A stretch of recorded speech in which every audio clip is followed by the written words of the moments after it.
Hello, my dear aspirants. Welcome back to the world class tutorial. This is Fazilat Fatima from Tumkur. So, in a previous class, I have explained about D block elements. Today, we shall know about F block elements with MCQs. So, if you want to know about D block elements with easy explanation, you can go and search world class tutorial Tumakuru. You can get there.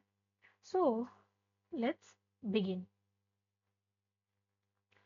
What are F block elements? Where do we find this? See, we find these F block elements in a periodic table itself. So we can find these F block elements which have been colored. Colored ಮಾಡಿದೀನಿ F block elements na. So these are F block elements. So F block elements are separately placed at the bottom of the periodic table. ಯಾಕೆ ಈ ರೀತಿ ನೋಡಿ, S block elements, D block elements, P block elements ಅಲ್ವಾ? ಇದೆಲ್ಲ ಒಂದೇ ಜಾಗದಲ್ಲಿ ಇದೆ, ಒಂದೇ ಬಾಕ್ಸ್ ಅಲ್ಲಿ ಇದೆ. What about this F block elements? F block elements ಯಾಕೆ ಈ ತರ ಸಪರೇಟ್ ಆಗಿ ಪೀರಿಯಾಡಿಕ್ ಟೇಬಲ್ ಇಂದ ಕೆಳಗಡೆ ಇಟ್ಟಿದ್ದಾರೆ ಅಂತ ಇದು ಮುಂದೆ ಹೇಳ್ತಾ ಹೋಗ್ತೀನಿ, ಅಲ್ಲಿ ಗೊತ್ತಾಗುತ್ತೆ ನಿಮ್ಗೆ. So F block elements have two series. First series, that lanthanide series and actinide series. So here we call it as sixth period for first transitional inner transitional series. ನಾವು F block ನ inner transitional elements ಅಂತ ಹೇಳ್ತೀವಿ, ನಾವು D block ನ transitional elements ಅಂತ ಹೇಳ್ತೀವಿ. So ಇದನ್ನ first from lanthanum to lutetium first series ಅಂತ ಹೇಳ್ತೀವಿ. That is 4F series. This is 5F series. Actinides ನಾವು 5F ಸೀರೀಸ್ ಅಂತ ಹೇಳ್ತೀವಿ. ಇದನ್ನ lanthanum to lutetium first inner transitional elements ಅಂತೀವಿ. And actinium to lawrencium second series ಏನಿದೆ ಅದಕ್ಕೆ second inner transitional elements ಅಂತ ಹೇಳ್ತೀವಿ. ನೋಡಿ, ಇಲ್ಲಿ ನಾನು ಆಲ್ರೆಡಿ ಹೇಳಿದೆ, F block elements are also called as inner transitional elements ಅಂತ ಹೇಳ್ತೀವಿ. ಯಾಕಿದು ಅಂತ ಅಂದ್ರೆ ಇಲ್ಲಿ ಎಕ್ಸ್ಪ್ಲನೇಷನ್ ಇದೆ. ಏನ್ ಇನ್ನರ್ ಟ್ರಾನ್ಸಿಷನಲ್ ಎಲಿಮೆಂಟ್ಸ್ ಅಂದ್ರೆ ಏನು ಅಂತ ಇಲ್ಲಿ ತಿಳ್ಕೊತೀರಾ. The elements in which the additional electrons enters n-2f, this is important, n-2f orbitals are called inner transitional elements ಅಂತ ಹೇಳ್ತೀವಿ. ಏನಿದು n-2f ಅಂತ ಇದೆ ಅದನ್ನ ನಾನು ಮುಂದೆ ಹೇಳ್ತಾ ಹೋಗ್ತೀನಿ, ಕ್ಲಿಯರ್ ಕಟ್ ಆಗಿ ನಿಮ್ಗೆ ಅಂಡರ್ಸ್ಟ್ಯಾಂಡ್ ಆಗೋಗುತ್ತೆ. ಸೊ ಯಾವ elements additional elements n-2f orbital ಅಲ್ಲಿ ಫಿಲ್ ಆಗುತ್ತೋ ಅದನ್ನ ನಾವು ಇನ್ನರ್ ಟ್ರಾನ್ಸಿಷನಲ್ ಎಲಿಮೆಂಟ್ಸ್ ಅಂತ ಕರಿತೀವಿ. The valence shell electronic configuration ಏನಿದ್ರದು ಎಫ್ ಆರ್ಬಿಟಲ್ ಎಲೆಕ್ಟ್ರಾನಿಕ್ ಕಾನ್ಫಿಗರೇಷನ್ ಏನು ಅಂದ್ರೆ n-2 f 0 to 14 n-1 d to the power of 0 to 1 ns2 ಅಂತ ಹೇಳ್ತೀವಿ. ಇದನ್ನ ನೀವು ಬರೆದು ಪ್ರಾಕ್ಟೀಸ್ ಮಾಡಿದ್ರೆ ಬರುತ್ತೆ ನೋಡಿ. n-2 f to the power of 0 to 14 n-1 d to the power of 0 to 1 ns2. ಇದನ್ನು ಕೇಳ್ತಾರೆ ಒಂದೊಂದ್ಸಲಿ ಜನರಲ್ ಎಲೆಕ್ಟ್ರಾನಿಕ್ ಕಾನ್ಫಿಗರೇಷನ್ ಅಂತ. ಹಾಗಾದ್ರೆ ಇದನ್ನ ಯಾವ ರೀತಿ ಸಾಲ್ವ್ ಮಾಡಬೇಕು ಅಂತ ಅಂದ್ರೆ ನೋಡಿ, ಎನ್ ನಾವು ಇಲ್ಲಿ ನೋಡಿ, ನಾನು ಏನ್ ಹೇಳಿದೆ, ಸಿಕ್ಸ್ತ್ ಪೀರಿಯಡ್ ಅಂತ ಹೇಳಿದೆ. ಸಿಕ್ಸ್ತ್ ಪೀರಿಯಡ್ ನಾವು ಇಲ್ಲಿ ಎನ್ ಪ್ಲೇಸ್ ಅಲ್ಲಿ 6 ಅಂತ ತಗೊಂಡ್ರೆ 6 - 2 ಎಷ್ಟಾಗುತ್ತೆ, 4. 4f to the power of 1 to 14 ಅಥವಾ 0 to 14. ಇಲ್ಲಿ ಎನ್ ಪ್ಲೇಸ್ ಅಲ್ಲಿ 6 ಅಂತ ತಗೊಂಡ್ರೆ 6 - 1 f d to the power of 0 to 1 6s2. ಇದನ್ನು ಸಹ ನಾವು general electronic configuration of inner transitional elements, that is F block elements ಅಂತಾನು ನಾವು ಹೇಳ್ಬೋದು. ಇದನ್ನೆಲ್ಲ ನೀವು ಬರ್ದು ಪ್ರಾಕ್ಟೀಸ್ ಮಾಡಬೇಕಾಗುತ್ತೆ, ಏನು ಮಾಡೋಕ್ಕಾಗಲ್ಲ. Chemistry is like evaporating subject. ನೀವು ಬರ್ದು ಪ್ರಾಕ್ಟೀಸ್ ಮಾಡೋವರೆಗೂ ನಿಮಗೆ ಬರಲ್ಲ. Next, 4F inner transitional metals are known as lanthanides ಅಂತ ಹೇಳ್ತೀವಿ. 4F ಇನ್ನರ್ ಟ್ರಾನ್ಸಿಷನಲ್ ಮೆಟಲ್ಸ್ ನಾವು ಏನಂತ ಕರಿತೀವಿ, ಲ್ಯಾಂಥನೈಡ್ಸ್ ಅಂತ ಕರಿತೀವಿ. ಯಾಕೆ ನಾವು ಇದನ್ನ ಲ್ಯಾಂಥನೈಡ್ಸ್ ಅಂತ ಕರಿತೀವಿ ಅಂದ್ರೆ ನೋಡಿ, ಹಿಂದೆ ನಾವು ಕನ್ಸಿಡರ್ ಮಾಡೋದು 14 ಎಲಿಮೆಂಟ್ಸ್ ಫ್ರಮ್ ಸೀರಿಯಂ. ಸೊ ಇಲ್ಲಿದೆ ನೋಡಿ, 58 to 71. ಇದನ್ನ ನಾವು ಲ್ಯಾಂಥನೈಡ್ಸ್ ಅಂತ ಕರಿತೀವಿ. ಯಾಕೆ ನಾವು ಇದನ್ನ ಲ್ಯಾಂಥನಾಯ್ಡ್ಸ್ ಅಂತ ಕರಿತೀವಿ ಅಂದ್ರೆ ಇಲ್ಲಿ ಲ್ಯಾಂಥೇನಿಯಂ ಇದೆಯಲ್ಲ ಇದಕ್ಕೆ ಫಾಲೋ ಮಾಡುತ್ತಲ್ಲ, ಸೊ ಅದಕ್ಕೆ ನಾವು ಲ್ಯಾಂಥನಾಯ್ಡ್ಸ್ ಅಂತ ಕರಿತೀವಿ. ಅದೇ ರೀತಿ ಇದು ಆಕ್ಟಿನಾಯ್ಡ್ಸ್ ಅಂತ ಯಾಕೆ ಕರಿತೀವಿ ಅಂದ್ರೆ ಆಕ್ಟಿನಾಯ್ಡ್ಸ್ ನ ಫಾಲೋ ಮಾಡುತ್ತಲ್ಲ, ಆಕ್ಟಿನೈಡ್ಸ್ ನ ಫಾಲೋ ಮಾಡುತ್ತಾರಲ್ಲ, ಸೊ ಇಲ್ಲಿದೆ ನೋಡಿ. So fifth inner transitional metals are known as actinoids. Why? Because they come immediately after actinium. 4F inner transitional metals na lanthanides anta ಕರಿತೀವಿ. ಯಾಕೆ ಈ ರೀತಿ ಕರಿತೀವಿ ಅಂದ್ರೆ they come immediately after lanthanum. 5F inner transitional elements na actinoids anta ಕರಿತೀವಿ. ಯಾಕೆ actinium ಆದಮೇಲೆ ಬರ್ತಕ್ಕಂತಹ ಎಲಿಮೆಂಟ್ಸ್ ನಾವು ಏನಂತ ಕರಿತೀವಿ, ಆಕ್ಟಿನಾಯ್ಡ್ಸ್ ಅಂತ ಕರಿತೀವಿ. I hope you got clear cut. Next ಇಲ್ಲಿ ನೋಡಿ, ಇದು ಸ್ವಲ್ಪ ಬೇಸಿಕ್, ನೀವು ಅರ್ಥ ಮಾಡ್ಕೋಬೇಕಾಗುತ್ತೆ. ಮುಂದೆ ಗೊತ್ತಾಗಬೇಕು ಅಂದ್ರೆ ಇದು ಅರ್ಥ ಆಗಬೇಕು. ಎಲಿಮೆಂಟ್ಸ್ ಇದು ಗೊತ್ತಿದೆ ನಿಮಗೆ. ಎಫ್ ಬ್ಲಾಕ್ ಎಲಿಮೆಂಟ್ಸ್ ಏನಂದ್ರೆ elements whose F orbitals get filled up by electron are called F block elements ಅಂತ ಹೇಳ್ತೀವಿ ಅಂತ ನಿಮ್ಗೆ ಆಲ್ರೆಡಿ ಗೊತ್ತಿದೆ. ಮುಂದೆ ಏನಿದೆ ನೋಡ್ಕೊಂತಾ ಹೋಗೋಣ. These elements have electrons 1 to 14 in f orbitals, 0 to 1 in d orbitals of the penultimate energy level and in the outermost orbital ಅಂತ ಹೇಳಿದೀವಿ. ಏನಿದು ಇದರ ಅರ್ಥ ಈಸಿ ಆಗಿದೆ. ಇಲ್ಲಿ ನೋಡಿ, ಇಲ್ಲಿ ಫಸ್ಟ್ ಆಫ್ ಆಲ್ ನಮ್ಗೆ ಇದು ಗೊತ್ತಾಗಬೇಕು, ಇದು ಬೇಸಿಕ್, ಇದು ಗೊತ್ತಾಗಬೇಕು. ನೋಡಿ, ಇದೆಲ್ಲ energy levels. First energy level, second energy level, third energy level, first second third fourth energy levels ಗೊತ್ತಲ್ಲ ನಿಮ್ಗೆ. KLMN ಶೆಲ್ಸ್ ಇರುತ್ತೆ, ಇದನ್ನೆಲ್ಲ ಎನರ್ಜಿ ಲೆವೆಲ್ಸ್ ಅಂತ ಹೇಳ್ತೀವಿ. ಸಬ್ ಶೆಲ್ಸ್ ಇದೆಲ್ಲ ಅಂತ ಹೇಳ್ತೀವಿ. ಇದೆಲ್ಲ ನಿಮ್ಗೆ ಗೊತ್ತಿದೆ, 10th ಅಲ್ಲಿ ಕಲ್ತಿರ್ತೀರ, 9th ಅಲ್ಲಿ ಕಲ್ತಿರ್ತೀರ ಅಲ್ವಾ. ಸೊ ಇದು ನ್ಯೂಕ್ಲಿಯಸ್. ಇಲ್ಲಿ ನೋಡಿ, ಯಾವತ್ತು ನಾವು ಔಟರ್ ಮೋಸ್ಟ್ ಆರ್ಬಿಟಲ್ ಅಂದಿದ ತಕ್ಷಣ ಅದಕ್ಕೆ ನಾವು ಇಲ್ಲಿದೆಲ್ಲ ಔಟರ್ ಮೋಸ್ಟ್ ಆರ್ಬಿಟಲ್, ನಾವು ಇದಕ್ಕೆ ವೇಲೆನ್ಸ್ ಶೆಲ್ ಅಂತ ಹೇಳ್ತೀವಿ. ಔಟರ್ ಮೋಸ್ಟ್ ಎಲೆಕ್ಟ್ರಾನ್ ಇರ್ತಕ್ಕಂಥದ್ದು ವೇಲೆನ್ಸ್ ಶೆಲ್ ಅಂತ ಹೇಳ್ತೀವಿ. ಅದ್ರ ಒಳಗಿರ್ತಕ್ಕಂಥದ್ದು ಪೆನಲ್ಟಿಮೇಟ್ ಶೆಲ್ ಅಂತ ಹೇಳ್ತೀವಿ. ವೇಲೆನ್ಸ್ ಶೆಲ್ ಒಳಗಿರ್ತಕ್ಕಂಥ ಶೆಲ್ಲು ಪೆನಲ್ಟಿಮೇಟ್ ಶೆಲ್ ಆಗಿರುತ್ತೆ. ಪೆನಲ್ಟಿಮೇಟ್ ಶೆಲ್ ಒಳಗಿರ್ತಕ್ಕಂಥದ್ದು ಪ್ರೀ ಪೆನಲ್ಟಿಮೇಟ್ ಶೆಲ್ ಅಂತ ಹೇಳ್ತೀವಿ. ಇದನ್ನ ನೀವು ಕನ್ಫರ್ಮ್ ಮಾಡ್ಕೋಬೇಕು ಮೊದಲು, ಇದು ನೀವು ಅರ್ಥ ಮಾಡ್ಕೋಬೇಕು ಮೊದಲು. ವೇಲೆನ್ಸ್ ಶೆಲ್ ಅಂದ್ರೆ ಏನು, ಪೆನಲ್ಟಿಮೇಟ್ ಶೆಲ್ ಅಂದ್ರೆ ಏನು, ಪ್ರೀ ಪೆನಲ್ಟಿಮೇಟ್ ಶೆಲ್ ಅಂದ್ರೆ ಏನು, ಎಲ್ಲಿ ಬರುತ್ತೆ ಅಂದ್ರೆ ವೇಲೆನ್ಸ್ ಶೆಲ್ ಮೊದಲೇ ಬರ್ತಕ್ಕಂಥದ್ದು ಪೆನಲ್ಟಿಮೇಟು, ಪೆನಲ್ಟಿಮೇಟ್ಗಿನ ಮೊದಲು ಬರ್ತಕ್ಕಂಥದ್ದು ಪ್ರೀ ಪೆನಲ್ಟಿಮೇಟ್ ಶೆಲ್. ನೋಡಿ ಇಲ್ಲಿದೆ, the final electron in an elements atom moves to the valence shell. Electron ಇಲ್ಲಿ ಮೂವ್ ಆಗೋದು ಔಟರ್ ಮೋಸ್ಟ್ ಎಲೆಕ್ಟ್ರಾನ್ ಅಂತ ಏನ್ ಹೇಳ್ತೀವಿ ಅದು ವೇಲೆನ್ಸ್ ಶೆಲ್ ಮಾತ್ರ ಸಿಗುತ್ತೆ. ಅದು penultimate shell refers to the shell inner to the valence shell. Valence shell ಒಳಗಿರ್ತಕ್ಕಂಥದ್ದು ಪೆನಲ್ಟಿಮೇಟ್ ಒಳಗಿರ್ತಕ್ಕಂಥದ್ದು ಪ್ರೀ ಪೆನಲ್ಟಿಮೇಟ್ ಶೆಲ್ ಅಂತ ಹೇಳ್ತೀವಿ. ಅದನ್ನೇ ಇಲ್ಲಿ ನೋಡಿ, ಈಗ ನಿಮಗೆ ಅರ್ಥ ಆಗುತ್ತೆ. These elements have electron 1 to 14 in F orbital. F orbital ಅಲ್ಲಿ 1 to 14 ಎಲೆಕ್ಟ್ರಾನ್ಸ್ ನಾವು ತುಂಬಬಹುದು. ಆಮೇಲೆ ಡಿ ಆರ್ಬಿಟಲ್ ಅಲ್ಲಿ 0 to 1 ಎಲೆಕ್ಟ್ರಾನ್ ನಾವು ತುಂಬಬಹುದು. ಎಲ್ಲಿ ಡಿ ಆರ್ಬಿಟಲ್ ಅಂತ ಅಂದ್ರೆ ಪೆನಲ್ಟಿಮೇಟ್ ಎನರ್ಜಿ ಲೆವೆಲ್, ಇಲ್ಲಿ ಬರ್ತಕ್ಕಂಥದ್ದು ಪೆನಲ್ಟಿಮೇಟ್ ಎನರ್ಜಿ ಲೆವೆಲ್, ಇಲ್ಲಿ ಡಿ ಆರ್ಬಿಟಲ್ ನ ಫಿಲ್ ಮಾಡ್ತಕ್ಕಂಥದ್ದು ಅಂತ ನಾವು ಹೇಳ್ತೀವಿ. ಮುಂದೆ ಹೋಗೋಣ. ಇಲ್ಲಿ ನೋಡಿ, ಅವಾಗಲೇ ನಾನು ಹೇಳಿದೆ, why the F block elements are placed separately at the bottom of the periodic table. ಯಾಕೆ ಇದಕ್ಕೆ 6th ಪೀರಿಯಡ್ ಅಂತ ಹೇಳ್ತೀವಿ, 7th ಪೀರಿಯಡ್ ಅಂತ ಹೇಳ್ತೀವಿ. ಪೀರಿಯಡ್ಸ್ ನಮಗೆ ಗೊತ್ತಾಯ್ತು. 6th ಪೀರಿಯಡ್ ಅಲ್ಲಿ ಇದೆ ಲ್ಯಾಂಥನಿಯಂ ಟು ಲ್ಯೂಟೀಟಿಯಂ, ಆಕ್ಟಿನೇಟ್ ಟು ಲಾರೆನ್ಷಿಯಂ 7th ಪೀರಿಯಡ್ ಅಲ್ಲಿ ಇದೆ ಅಂತ ಬರೆದು ಬಿಡ್ತೀನಿ ನಾನಿಲ್ಲಿ. 6th period, 7th period. ಹಾಗಾದ್ರೆ ಗ್ರೂಪ್ ಯಾವ್ದು ಇದ್ರದ್ದು ಅಂತ ಅಂದ್ರೆ ಮೈ ಡಿಯರ್ ಆಸ್ಪಿರೆಂಟ್ಸ್, ಇದ್ರ ಗ್ರೂಪ್ 3ನೇ ಆಗುತ್ತೆ. ಗೊತ್ತಾಯ್ತಲ್ಲ. ಇಲ್ಲಿ ನಾವು ಯಾಕೆ ಈ ರೀತಿ ಗ್ಯಾಪ್ ಬಿಟ್ಟಿದ್ದೀವಿ ಅಂದ್ರೆ ನೋಡಿ, ಇನ್ನೂ ಈಸಿಯಾಗಿ ಹೇಳಬೇಕು ಅಂದ್ರೆ ಒಂದು ಸಣ್ಣ ರೂಮ್ ಇರುತ್ತೆ, ಅದರಲ್ಲಿ ಒಬ್ಬ ಮಾತ್ರ ಇರ್ಬೋದು, ಇಲ್ಲ ಇಬ್ರು ಮಾತ್ರ ಇರ್ಬೋದು. ಇದಕ್ಕಿದಂಗೆ ನಾವು 14 ಜನನು ತುಂಬ್ತೀವಿ ಅಂದ್ರೆ ಅದಾಗಲ್ಲ. ಅದಕ್ಕೋಸ್ಕರ ವೈಡ್ ಪ್ಲೇಸ್ ಬೇಕದಕ್ಕೆ ಅಲ್ವಾ. ಸೊ ಇಲ್ಲಿದೆ ನೋಡಿ, if we put lanthanides and actinides into the periodic table like transitional metals, the table will be too wide. The two rows of elements present at the bottom of the periodic table are called F series, 4F series ಅಂತ ಕರಿತೀವಿ. ಯಾವುದನ್ನ? ಇದನ್ನ 4F series ಅಂತ ಕರಿತೀವಿ. ಎಲ್ಲ confuse ಮಾಡ್ಕೊಂಬೇಡಿ.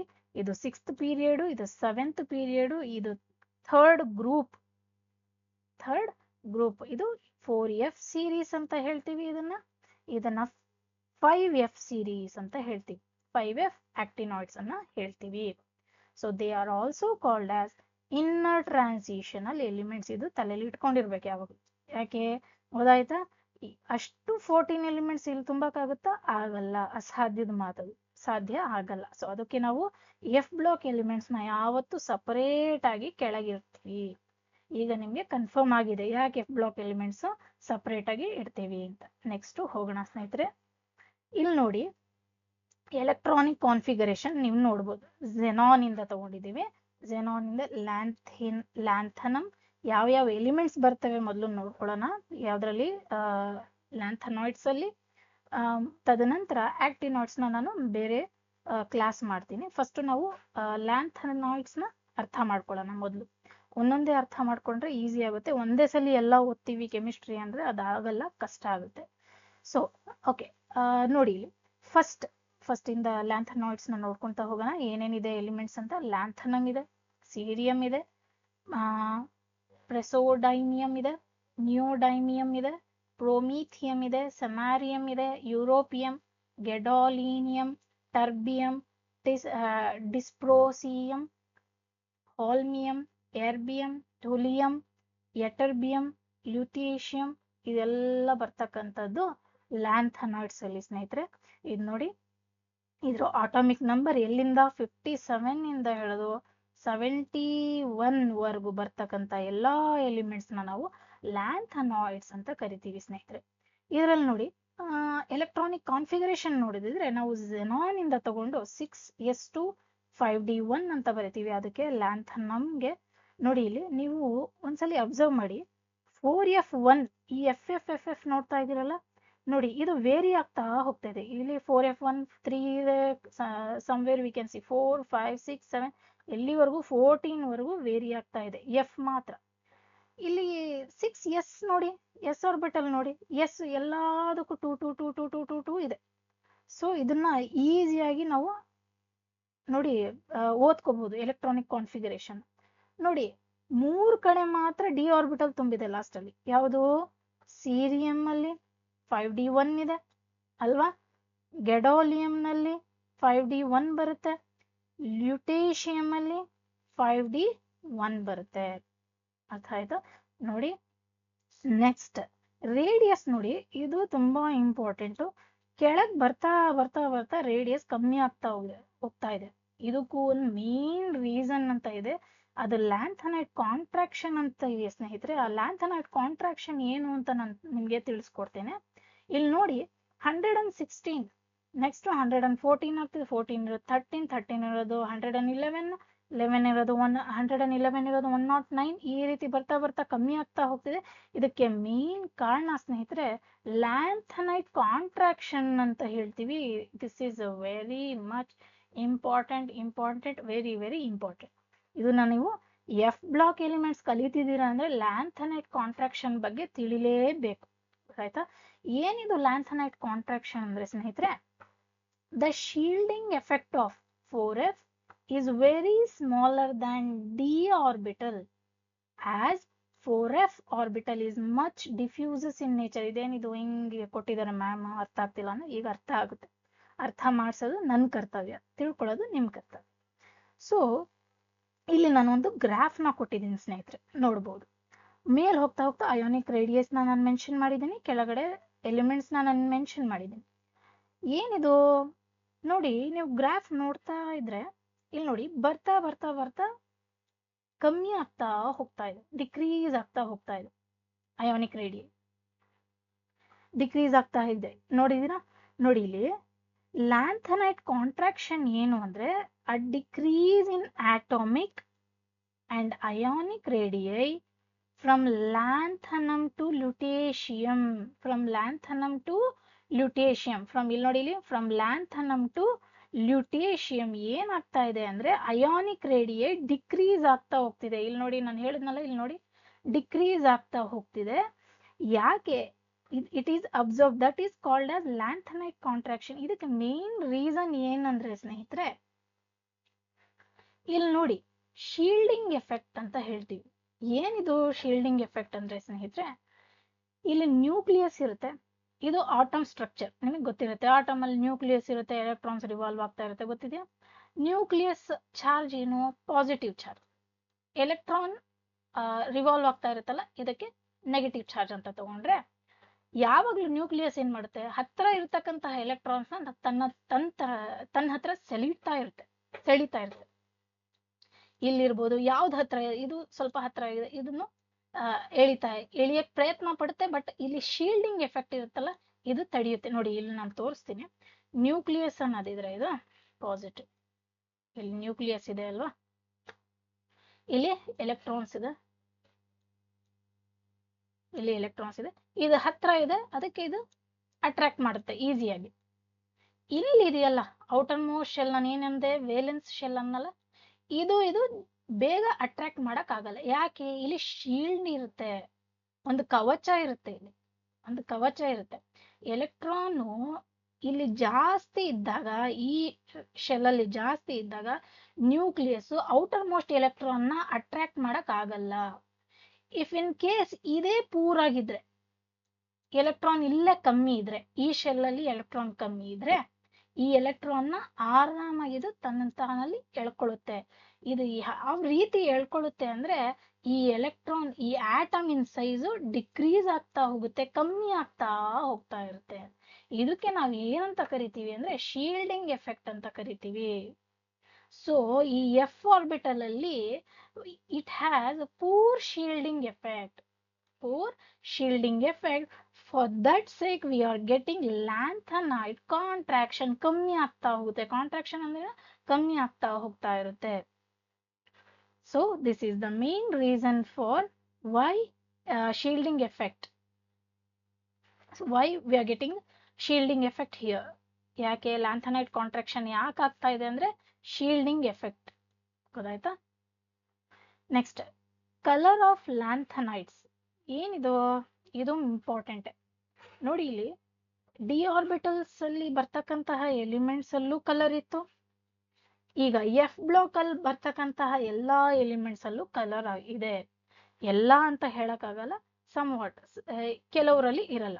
ಇಲ್ಲಿ ನೋಡಿ, ನಾನು ಕೆಲವುದನ್ನ ಕಲರ್ ಮಾಡಿದ್ದೀನಿ, ಇದರಲ್ಲಿಲ್ಲ ಕಲರ್ಫುಲ್ ಎಲಿಮೆಂಟ್ಸ್ ಇವು. ಕೆಲವು ಮಾತ್ರ ಮಾಡಿಲ್ಲ, ನೋಡ್ಬೋದಾ? ಇಲ್ಲಿ ಲ್ಯಾಂಥನಮ್ ಮಾಡಿಲ್ಲ, ಲ್ಯುಟೀಷಿಯಂಗೂ ಮಾಡಿಲ್ಲ. ಯಾಕೆ? ಇಲ್ಲಿ ಮೊದಲು ಓದ್ಕೊಂತಾ ಹೋಗೋಣ. ರೀಸನ್ ಏನಿದಕ್ಕೆ ಕಲರ್ ಆಗಕ್ ರೀಸನ್ ಏನು? The colour of the lanthanides emerges from F to F transition. ಇದು ಇಂಪಾರ್ಟೆಂಟ್. ಇದು ಎಫ್ ಟು ಎಫ್ ಟ್ರಾನ್ಸಿಷನ್. ಮುಂದೆ ನೋಡ್ತಾ ಹೋಗೋಣ, ನಾನು ಹೇಳ್ತೀನಿ, ಅರ್ಥ ಆಗುತ್ತೆ ನಿಮ್ಗೆ ಈಸಿಯಾಗಿ. ನೋಡಿ, F to F transition are much weaker and narrower than D to D transition. ಅಲ್ಲಿ ಡಿ ಬ್ಲಾಕ್ ಎಲಿಮೆಂಟ್ಸ್ ಕಲರ್ಫುಲ್ ಆಗ ಕಾರಣ ಏನಿತ್ತು? D to D transition. ಇಲ್ಲಿ ಲ್ಯಾಂಥನೈಡ್ಸ್ ಕಲರ್ ಆಗೋ ಕಾರಣ ಎಫ್ ಟು ಎಫ್ ಟ್ರಾನ್ಸಿಷನ್ ಅಂತ ನಾವು ಹೇಳ್ತೀವಿ. So these makes colour of lanthanide complexes far fainter than those of transitional metal complexes ಅಂತ ಏನ್ ಹೇಳ್ತೀವಿ. ಈಗ ನಾನು ಎಕ್ಸ್ಪ್ಲೇನ್ ಮಾಡ್ತೀನಿ ನೋಡಿ. ಇದೆ ನಮ್ಮ ಹತ್ರ ಗ್ರೌಂಡ್ ಸ್ಟೇಟ್ ಅಂತ ಇರುತ್ತೆ ಅಲ್ವಾ ಸ್ನೇಹಿತರೆ, ಕೇಳಿದಿರಾ? ಎಲೆಕ್ಟ್ರಾನ್ ಜಂಪ್ ಆಗುತ್ತೆ ಗ್ರೌಂಡ್ ಸ್ಟೇಟ್ ಇಂದ ಎಕ್ಸೈಟೆಡ್ ಸ್ಟೇಟಿಗೆ ಜಂಪ್ ಆಗ್ತಾ ಇರುತ್ತೆ. ಎಲೆಕ್ಟ್ರಾನ್ ಸುಮ್ಮನೆ ಇರಲ್ಲ ಸ್ನೇಹಿತರೆ, ಅದು ಜಂಪ್ ಆಗ್ತಾ ಇರುತ್ತೆ. ಅದಕ್ಕೆ ನಾವು ಟ್ರಾನ್ಸಿಷನ್ ಅಂತ ಹೇಳ್ತೀವಿ. ನೋಡಿ, ಎಲೆಕ್ಟ್ರಾನು ಈಗ ಜಂಪ್ ಆಗ್ತಾ ಇರುತ್ತಲ್ಲ, ಒನ್ಸ್ ಜಂಪ್ ಆದ್ಮೇಲೆ, ವೆನ್ ಇಟ್ ಫಾಲ್ ಬ್ಯಾಕ್ಸ್, ಕೆಳಗ್ ಬರುತ್ತಲ್ವಾ, ಎಲೆಕ್ಟ್ರಾನ್ ಜಂಪ್ ಆದ ತಕ್ಷಣ ಕೆಳಗ್ ಬರುತ್ತಲ್ವಾ, ಇಟ್ ವಿಲ್ ರಿಲೀಸ್ ಎನರ್ಜಿ. ಯಾವಾಗ ಎಲೆಕ್ಟ್ರಾನ್ ಜಂಪ್ ಆಗಿ ಕೆಳಗೆ ಬಂದು ಹಿಟ್ ಮಾಡ್ತಲ್ಲ ಇಲ್ಲಿ, ಅವಾಗ ಎನರ್ಜಿ ರಿಲೀಸ್ ಆಗುತ್ತೆ. So there we get coloured compounds. ಇಲ್ಲಿ ನಿಮ್ಗೆ ಡೌಟ್ ಬರಬಹುದು, ಲ್ಯಾಂಥನಮ್ ಅಲ್ಲಿ ಲ್ಯೂಟೀಷಿಯಂ ಅಲ್ಲೂ ಕಲರ್ ಇಲ್ವಲ್ಲ ಮೇಡಮ್? ಇರಲ್ಲ. ಯಾಕೆ ಅಂದ್ರೆ it has completely filled orbitals, therefore no transition. If there is no transition, there will be no color complexes found here. ಗೊತ್ತಾಯ್ತಾ? ಯಾಕೆ ಈ ಟ್ರಾನ್ಸಿಷನ್ ಇರಲ್ಲ ಲ್ಯಾಂಥನಮ್ ಅಲ್ಲಿ ಲ್ಯೂಟೀಷಿಯಂ ಅಲ್ಲಿ, ಕಲರು ಇರಲ್ಲ. ಯಾಕಿರಲ್ಲ ಅಂದ್ರೆ they do not observe any radiation, ಯಾವುದೇ ಕಾರಣಕ್ಕೂ ಯಾವ ರೇಡಿಯೇಷನ್ ಅಬ್ಸರ್ವ್ ಮಾಡಲ್ಲ. ಸೊ ಅದಕ್ಕೆ ಕಲರ್ ಕಾಂಪ್ಲೆಕ್ಸ್ ಅದರಲ್ಲಿ ಬರಲ್ಲ. ಇನ್ ಮಿಕ್ಕಿದಕ್ಕೆಲ್ಲಕ್ಕೂ ಬರುತ್ತೆ. ಇದಕ್ಕೆ ಮೇನ್ ಕಾರಣ ಏನು ಅಂದ್ರೆ F to F transition. Next ಇದು ಕೂಡ ಇಂಪಾರ್ಟೆಂಟ್ ಸ್ನೇಹಿತರೆ, ಆಕ್ಸಿಡೇಷನ್ ಸ್ಟೇಟ್. ಸಿ ನಮ್ ಎಫ್ ಆರ್ಬಿಟಲ್ಸ್ ಅಲ್ಲಿ ಪ್ರಿಡಾಮಿನೆಂಟ್ಲಿ ಎಲ್ಲಾ +3 ಆಕ್ಸಿಡೇಷನ್ ಸ್ಟೇಟೇ ಇರುತ್ತೆ. ಕೆಲವೊಂದರಲ್ಲಿ ಒಕೇಶನಲ್ಲಿ ಅಂತ ಕೊಟ್ಟಿದ್ದೀನಿ ನೋಡಿ ಇಲ್ಲಿ, ಕೆಲವೊಂದರಲ್ಲಿ +2 ಅಂಡ್ +4 ಅಯಾನ್ಸ್ ನಾವು ಕಾಣಬಹುದು. ಯಾವಾಗ ಕಾಣಬಹುದು ಅಂದ್ರೆ ಅದು ಸೊಲ್ಯೂಷನ್ ಇದ್ದಾಗ, ಸಾಲಿಡ್ ಕಾಂಪೌಂಡ್ಸ್ ನಮಗೆ ಬಂದಾಗ ಮಾತ್ರ +2 ಅಂಡ್ +4 ಅಯಾನ್ಸ್ ನಾವು ಕಂಡ್ಕೊಂತ ಹೋಗ್ತೀವಿ. ಇದಕ್ಕೆ ಕಾರಣ ಏನು ಅಂದ್ರೆ ಫ್ರೆಂಡ್ಸ್ ಇಲ್ಲಿ ನೋಡಿ ನಾನು ಕೊಟ್ಟಿದ್ದೀನಿ, this irregularity arises mainly from the extra stability of empty and half filled shell. ನೋಡಿ ನೀವು 9th ಅಲ್ಲಿ 10th ಅಲ್ಲಿ ಓದಿರ್ತೀರ, ಹಾಫ್ ಫಿಲ್ಡ್ ಕಂಪ್ಲೀಟ್ಲಿ ಫಿಲ್ಡ್ ಅಂತ. ಎಲ್ಲಿ half filled completely filled orbitals ನೀವು ನೋಡ್ತೀರಾ, ಅದನ್ನ ನಾವು ಏನಂತ ಕರಿತೀವಿ ಫ್ರೆಂಡ್ಸ್ ಅಂದ್ರೆ ಸ್ಟೇಬಲ್ ಅಂತ ಕರಿತೀವಿ. ಸ್ಟೇಬಲ್ ಸ್ಟೇಟ್ ನಮ್ಗೆ ಯಾವಾಗ ಸಿಗುತ್ತೆ, ಯಾವಾಗ ನಮ್ಗೆ ಹಾಫ್ ಫಿಲ್ಡ್ ಕಂಪ್ಲೀಟ್ಲಿ ಫಿಲ್ಡ್ ಇರುತ್ತೋ ಅದನ್ನ ನಾವು ಸ್ಟೇಬಲ್ ಅಂತ ಕರಿತೀವಿ. Because of these fully filled or half filled we get extra stable elements. ನಾವು ಎಕ್ಸ್ಟ್ರಾ ಸ್ಟೇಬಲ್ ಎಲಿಮೆಂಟ್ಸ್ ನಾವು ನೋಡಬಹುದು. ಇಲ್ಲಿ ಯಾವ್ದು ಎಕ್ಸ್ಟ್ರಾ? ಹಾಗಾದ್ರೆ +2 ಯಾವ್ದ್ರಲ್ಲಿ, ಯಾವ ಎಲಿಮೆಂಟ್ ಅಲ್ಲಿ ಬರುತ್ತೆ ಅಂದ್ರೆ ನೋಡಿ ಸ್ನೇಹಿತರೆ, ನಾವು ಯುರೋಪಿಯಂ ಅಲ್ಲಿ ನೋಡಬಹುದು. ಯುರೋಪಿಯಂ ಅಲ್ಲಿ ಇದು +2 ನೋಡಬಹುದು. ಯುರೋಪಿಯಂ ಅಲ್ಲಿ ನೋಡಬಹುದು. ಇನ್ನು ಯಾವ್ದ್ರಲ್ಲಿ ನೋಡಬಹುದು ಅಂದ್ರೆ ನೋಡಿ ಸ್ನೇಹಿತರೆ, ನಾವು ಎಟರ್ಬಿಯಂ ಅಲ್ಲೂ ನೋಡಬಹುದು. ಎಟರ್ಬಿಯಂ ಅಲ್ಲೂ ನೋಡಬಹುದು 2+2 ನೋಡಬಹುದು. ಆಮೇಲೆ ಮೇಡಮ್ ಇದಕ್ಕೆ ಏನಂತ ಕರಿತೀವಿ ಅಂದ್ರೆ, ಇನ್ನು ನಾವು ಏನಂತ ಕರಿಬಹುದು ಅಂದ್ರೆ ಸ್ನೇಹಿತರೆ, ಇದನ್ನ ಸ್ಟ್ರಾಂಗ್ ರೆಡ್ಯೂಸಿಂಗ್ ಏಜೆಂಟ್ ಅಂತಾನು ಕರಿಬಹುದು. ಯಾವುದಕ್ಕೆ? ಯುರೋಪಿಯಂನ ಎಟರ್ಬಿಯಂನ ಸ್ಟ್ರಾಂಗ್ ರೆಡ್ಯೂಸಿಂಗ್ ಏಜೆಂಟ್ ಅಂತಾನು ಕರಿತೀವಿ ಸ್ನೇಹಿತರೆ. ನೆಕ್ಸ್ಟ್ ಏನಿದೆ ನೋಡ್ತಾ ಹೋಗೋಣ, ಪ್ರಾಪರ್ಟೀಸ್. ಇದ್ರ ಪ್ರಾಪರ್ಟೀಸ್ ಏನು, ಕ್ಯಾರೆಕ್ಟರಿಸ್ಟಿಕ್ಸ್ ಏನಿದ್ರದ್ದು ಅಂದ್ರೆ ಯಾವ ರೀತಿ ಇರುತ್ತೆ ಅಂದ್ರೆ, ಇದು ಸಿಲ್ವರಿ ವೈಟ್ ಸಾಫ್ಟ್ ಮೆಟಲ್ಸ್ ಅಂತ ಹೇಳ್ತೀವಿ. ಸಾಫ್ಟ್ ಸಿಲ್ವರ್ ಕಲರ್ ಇರುತ್ತೆ. ನೋಡಿದಿರಾ ನಿಮ್ಮ ಮನೇಲೆಲ್ಲ ಲೇಡೀಸು ಜ್ಯುವೆಲ್ಸ್ ಹಾಕೊಂಡು ನೋಡಿರ್ತೀರ, ಚೈನ್ ಅದೆಲ್ಲ ಸಿಲ್ವರ್ ಇರೋದು ನೋಡಿ, silver colour. So this is the silver colour. ಇದು ವೈಟ್ ಆಗಿರುತ್ತೆ, ಸಾಫ್ಟ್ ಆಗಿರುತ್ತೆ ಅಂತ ಹೇಳ್ತಾರೆ. Next ಟಾರ್ನಿಷಸ್ in air rapidly. ಏನಿದು ಟಾರ್ನಿಶ್? ಟಾರ್ನಿಶ್ ಅಂದ್ರೆ ಏನಿಲ್ಲ, ಟು ಲೂಸ್. ಈಗ ಕನ್ನಡದಲ್ಲಿ ಹೇಳಬೇಕು ಅಂದ್ರೆ ಕಳಂಕ ಅಂತ ಹೇಳ್ತೀವಲ್ಲ. ಡಿಸ್ಕಲರಿಂಗ್, ಏನಾದ್ರು ಕೋಟ್, ಈಗ ನೋಡಿ ಸಿಲ್ವರ್ ಕಲರ್ ನಾವು ಚೈನ್ ಹಾಕೋತೀವಿ ಅಲ್ವಾ, ಆಂಕಲಿಗೆ ಚೈನ್ ಹಾಕೋತೀವಿ, ಅದು ಬರ್ತಾ ಬರ್ತಾ ಬರ್ತಾ ವೈಟ್ ಕಲರ್ ಎಲ್ಲ ಬ್ಲ್ಯಾಕ್ ಕಲರ್ ಆಗಿ ಕನ್ವರ್ಟ್ ಆಗ್ತಾ ಹೋಗುತ್ತೆ. ಸೊ ಅದನ್ನ ನಾವು ಏನಂತೀವಿ, ಕಳಂಕ ಅಂತ ಏನ್ ಹೇಳ್ತೀವಿ ಕನ್ನಡದಲ್ಲಿ, ಡಿಸ್ಕಲರ್ಡ್ ಕೋಟಿಂಗ್ ಅಂತ ಹೇಳ್ತೀವಿ. ಹಾಗಾಗುತ್ತೆ ಯಾವಾಗ ಇದು ಏರಿಗೆ ಎಕ್ಸ್ಪೋಸ್ ಆದಾಗ.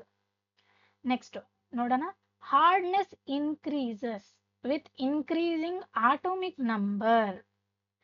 ಗಡಸುತನ ಜಾಸ್ತಿ ಆಗುತ್ತೆ, ಆಟೋಮಿಕ್ ನಂಬರ್ ಇನ್ಕ್ರೀಸ್ ಆಗ್ತಾ ಆಗ್ತಾ ಗಡಸುತನ ಜಾಸ್ತಿ ಆಗುತ್ತೆ ಅಂತ ಹೇಳ್ತಾರೆ. ಯಾವ್ದ್ರಲ್ಲಿ? ಎಫ್ ಬ್ಲಾಕ್ ಎಲಿಮೆಂಟ್ಸ್ ಅಲ್ಲಿ.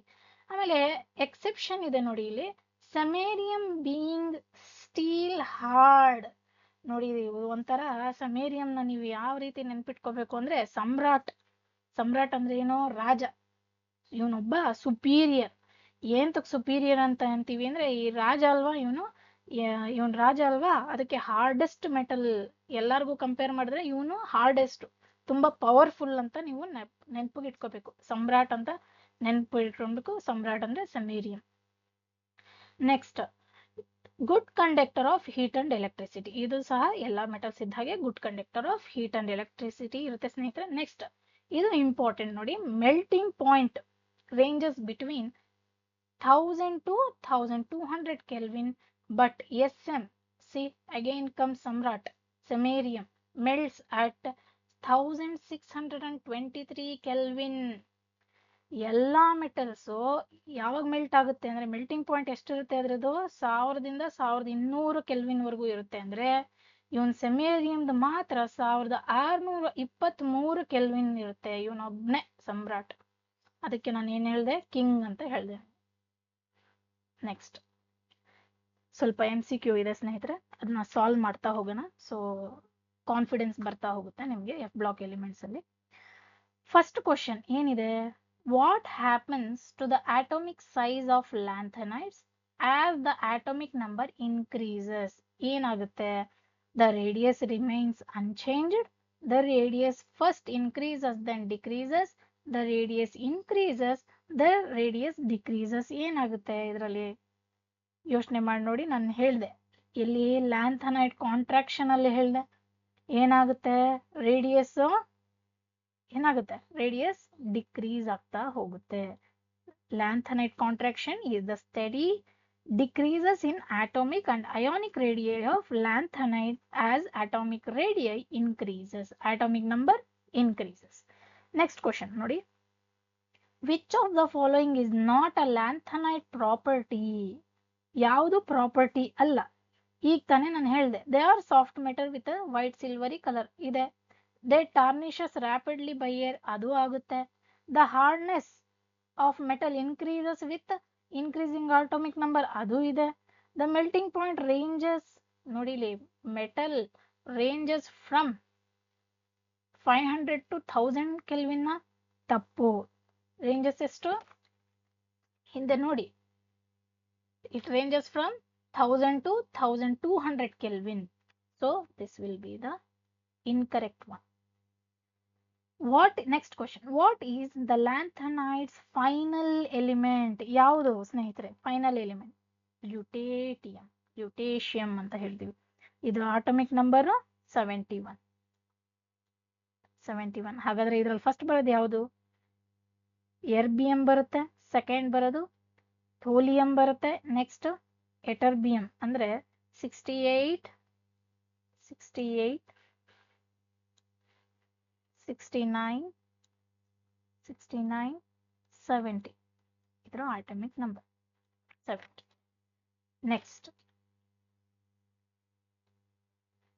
Next question, which of the following oxidation state is common for all lanthanides? ಇದು ನಿಮ್ಗೆ ಗೊತ್ತಿದೆ, ಎಲ್ಲದಕ್ಕೂ ಕಾಮನ್ ಯಾವುದು? +3 ಅಲ್ವಾ?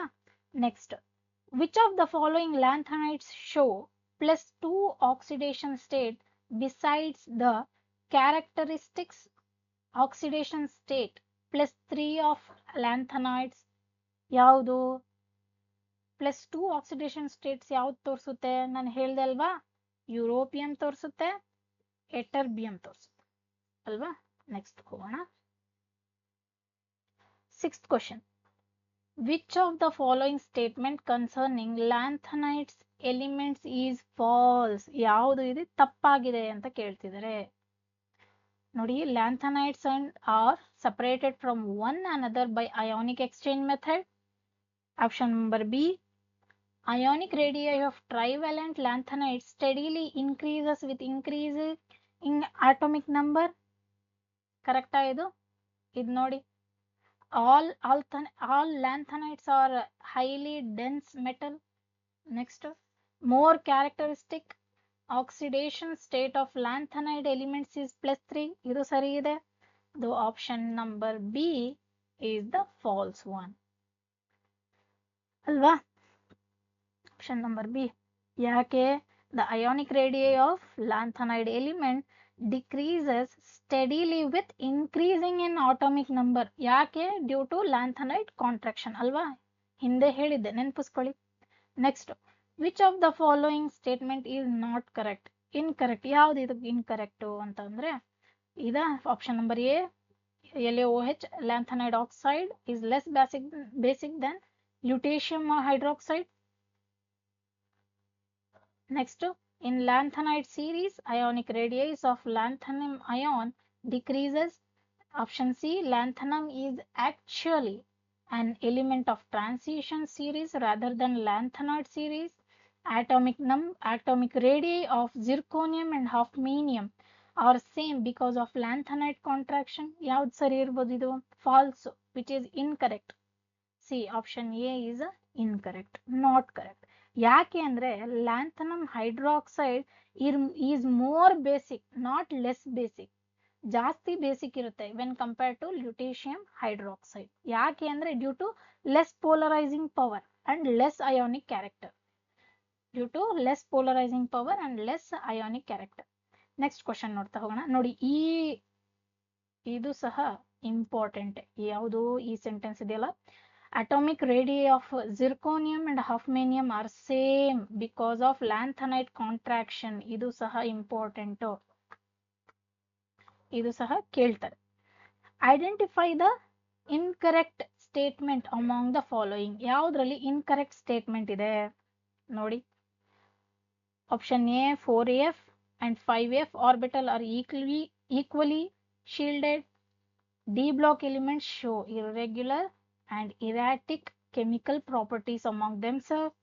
Option C, lanthanum and lutetium have partially filled d orbitals and no other partially filled orbitals.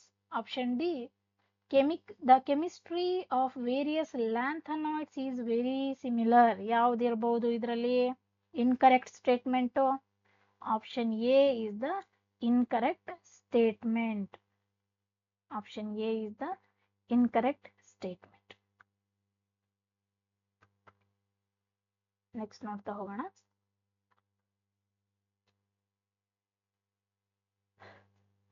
Okay, 9th question. Cerium, atomic number 58.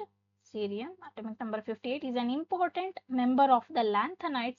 Which of the following statement about it is incorrect? ಯಾವ್ದು ಇದರಲ್ಲಿ incorrect? ಯಾವ್ದಿರಬಹುದು ನೋಡಿ. Option C will be the incorrect. The +4 oxidation state of cerium is not known in the solution state. Not known in a solution state. Cerium ದು +3 ಬರುತ್ತೆ, not +4. Okay, next 10th question. 10th question ಏನಿದೆ ಇಲ್ಲಿ? Lanthanides are, ಏನಿದು lanthanides are? Option A, 14 elements is a 6th period from atomic number 90 to 103 that are filling 4f subshell. No, it is wrong. 14 elements is the 7th period, atomic number 90 to 103 ಅಂದಿದ ತಕ್ಷಣ ಇಲ್ಲಿ wrong. 14th element is the 6th period, atomic number 58 to 71 that fill 4f subshell. Yes, this is right. Option C is the correct answer. ಇಲ್ಲಿ ನೋಡಿ 50 to 71 wrong. ಎಲ್ಲಿ ನಾನು ಮೊದಲೇ ಹೇಳಿದೆ atomic number 58 to 71. Okay, next question.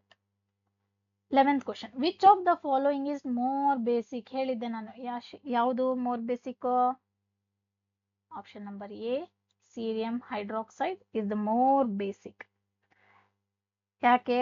As the size of the lanthanum ion decreases, cerium and lutetium also decreases. Next, the most common lanthanide is, ಯಾವುದು most common lanthanide? ಯಾವ್ದಿರ್ಬೋದು ಇಲ್ಲಿ? Cerium is the most common lanthanide. See, cerium is about as abundant as copper as well.